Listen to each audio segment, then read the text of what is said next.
আমাদের জন্য বিষ কিনে বাড়াই দেয়, আমরা খাইয়ে মরে যাবো। এসে বলে যে চাঁদা দিতে হবে, নাহলে এখানে ব্যবসা করতে পারবি না, দোকান উল্টাই দেয়, ভ্যান গাড়ি হালাই দেয়। চাঁদাবাজি করতেছে, আমরা জেলে মানুষ কিভাবে খাবো, কিভাবে চলবো? সুস্থভাবে ভোট দিছে এটা করার জন্য, এটা করার জন্য, চাঁদাবাজি করার জন্য। আইয়ে পোলা মানে ঝামেলা করে, এইটা দাও সেইটা দাও, দোকান করতে পারি না, কিছু করতে পারি না। বড় পেটিতে চাঁদা বসাইতেছে, ভ্যান গাড়িতে চাঁদা বসাইতেছে, পানি দোকানদারের চাঁদা বসাইতেছে, পানি ফিল্টারে চাঁদা বসাইতেছে। বিএনপির বেশ কিছু কিছু নেতা এটা চাঁদাবাজি করতেছে। তো এতদিন কোনো ঝামেলা নাই, এখন রাত দিন আমরা আতঙ্কের মধ্যে। আইয়ে পোলা মানে ঝামেলা করে, এইটা দাও সেইটা দাও, দোকান করতে পারি না, কিছু করতে পারি না।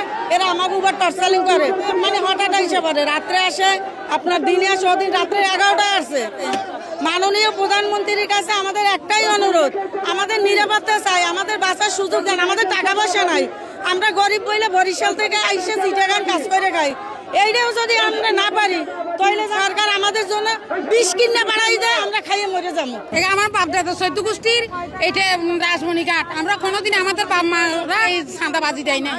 এখন আমাদের বেলার মতো ওরা চাঁদাবাজি করতেছে, আমরা জেলে মানুষ কিভাবে খাবো, কিভাবে চলবো? যারা আমাদের জেলে সংস্থার বাইরে আছে, ওরা জোলামাই করে চাঁদাবাজি করতেছে। বৃষ্টি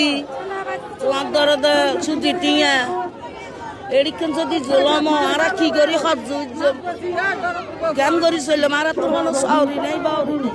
রাতি হইলে পোয়ালে যাই না পারে, জ্বালান টাকা পয়সা লই আইন না পারে, মাছ লই আইন না পারে, হারিয়ানো লই বেলা চাঁদাবাজির মতন জুলুম করে কি করে খাই হয়তো কি করে কাম করে চালেন আর দাম করিব, বাতা দাম করিব, হইলে গেল তার।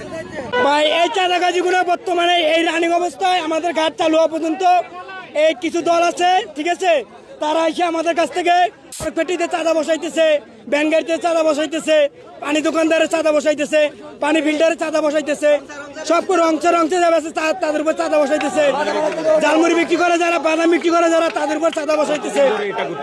আমরা 1 টাকা বিক্রি করলে তারা 5 টাকা নিয়ে চলে যায়। তারা এসে বলে যে চাঁদা দিতে হবে, নাহলে এখানে ব্যবসা করতে পারবি না, দোকান উল্টাই দেয়, ভ্যান গাড়ি হালাই দেয়, লোকজন নিয়ে আসে, আইসে মারধর করে, আমাদের ছুরি নিয়ে আসে, নাইফ নিয়ে আসে, এসে ধরে মারি ফেলমু, চাঁদা দিতে হবে, টাকা দিতে হবে, নাহলে তোদেরকে ছাড় নাই, এখানে কি ব্যবসা করবি তোরা টাকা ছাড়া। আমরা এতজন মানুষ এই চাইলে আজকে 20-30 বছর ধরে কেউ কোনো চাঁদা নেয় নাই। আমরা পুলিশের বিষয়ে জানাইছি, পুলিশ কোনো কিছু করে না, এটা বিষয় তারা কোনো কথাই বলে নাই। আজকে 2 মাস ধরে মানে ব্যবসাই করতে দিচ্ছে না আমাদেরকে, একদিন পর পর আইসে টাকা নিয়ে যাচ্ছে।